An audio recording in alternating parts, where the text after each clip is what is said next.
Thanks for joining CreelTalk.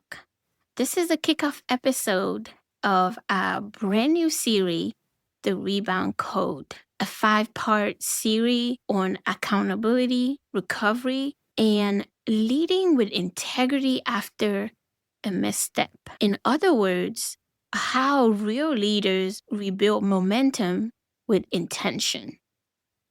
Have you ever committed to something?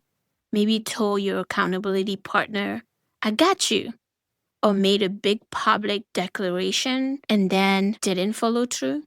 We say we'll show up, then we don't.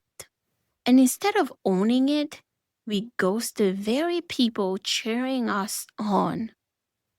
Why? Today we're talking about the shame spiral, that invisible force that keeps us stuck after we fall short. And worse, makes us run from the people we actually invite to hold us up. Because here's the truth, you're not just dodging a deadline or goal, you're dodging how it made you feel. And that feeling, it's heavy. Let's unpack why we flinch and how we heal. I want to begin by addressing the psychology behind the flinch. When you miss the mark, whether it's a goal you posted publicly or promise you made to your accountability partner, you enter the spiral. Shame doesn't whisper, you messed up. It screams, you are the mess up. Avoiding these conversations suddenly starts to feel safer than facing them.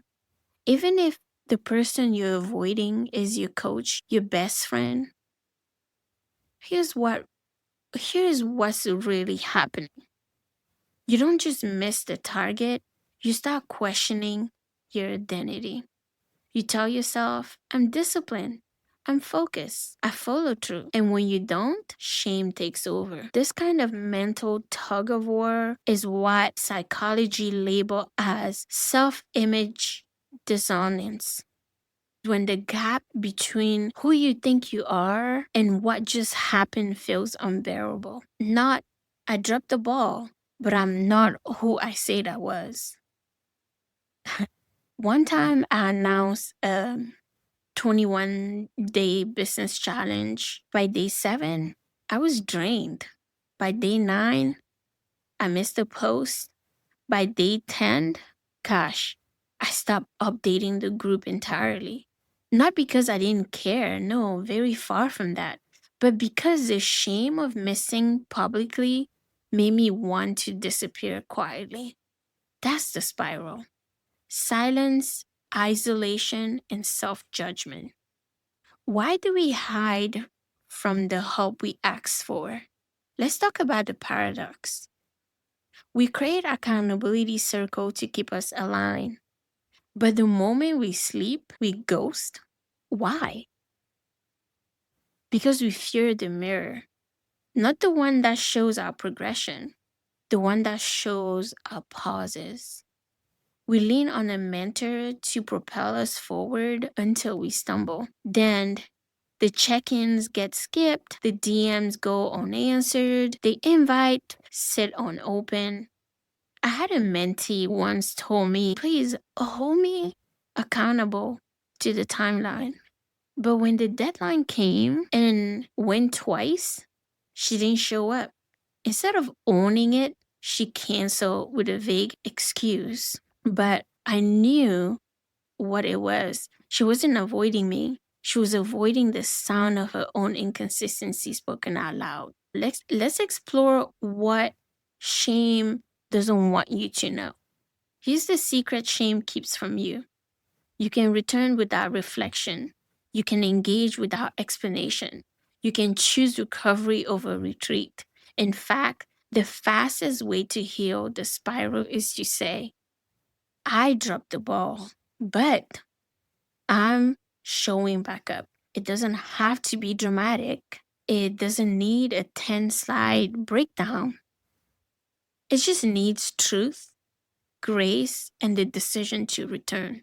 That moment, it rebuilds trust, and maybe even more than if you did never fallen off at all.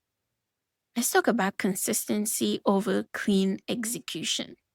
Let me say this loud for the leaders in the back. Legacy isn't built by perfection, it's built by patterns. When you return, even messy, you model something deeper than discipline. You model resilience. You show your community, you show your group. If you're a leader of a bunch, you show the bunch that truth matter more than timing. I've had team members say, I trust you more because you told me when you slipped. That's reputation equity. That's leadership built on courage, not curation.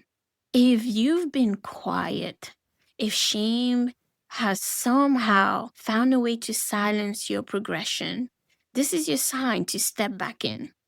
Here's your CreelTalk challenge for this week. Text someone in your accountability circle and say this: I've been quiet because I felt like I missed, but I'm choosing to show up again. That one message could restart your rhythm. Your comeback doesn't need perfect timing, just intention. Next time on the Rebound Code, we're diving into the ghosting reflect. I want to explore why we avoid the very people we ask to hold us accountable. I want to hear from you. If this episode spoke to you, like, share, and comment. Most importantly, tell me how what we discussed here today helped you. Until then, return boldly, lead with grace, build legacy that rise even when you slipped.